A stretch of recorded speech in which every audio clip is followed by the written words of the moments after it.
At least one credit rating agency gets more pessimistic about China. Commentary. Throughout much of the past year, economic and financial analysts at S&P Global Ratings anticipated what could be described as a gradual improvement in China's troubled economy. But the flow of data and the implications of Beijing's policy choices have recently led to a more pessimistic assessment. The primary source of pessimism is, unsurprisingly, the country's property sector.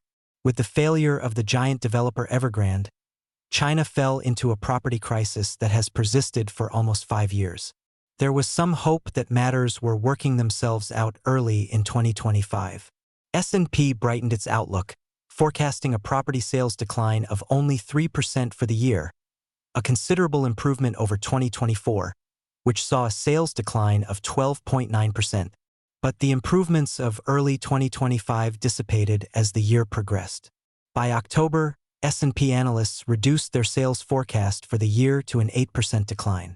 Things got so weak by the end of the year that these analysts settled on a 12.6% decline, bringing sales to 8.4 trillion yuan, less than half the 18.2 trillion yuan figure in 2021, when the crisis began.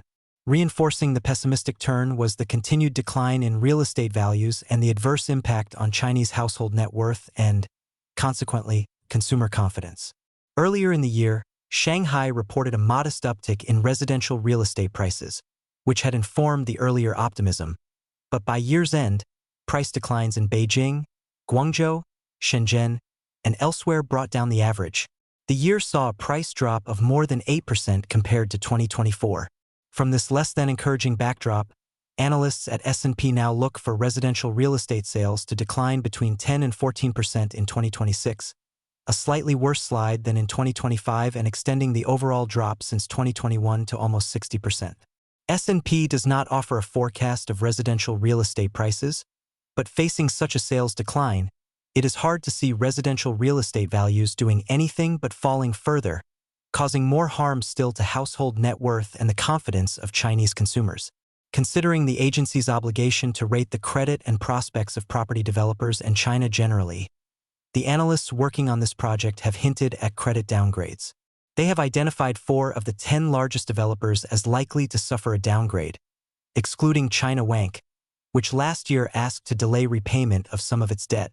The fault for these lasting, indeed worsening problems lies, S&P Ratings explains, at the feet of policymakers in Beijing. Direct steps to mitigate the downward pressure of this crisis have been inadequate. To be sure, the authorities have implemented policies to buy excess properties and encourage lending to developers, but all these measures fall short next to the size of the sector, and what is more, the help has come only after a significant delay. This conclusion should come as no surprise to regular readers of this column. What is more, Beijing, rather than supporting this important sector and Chinese consumers, has instead doubled down on promoting high-tech production capacities. Even an enlarged technology sector is far from enough to counterbalance the economic drag of the failing property sector.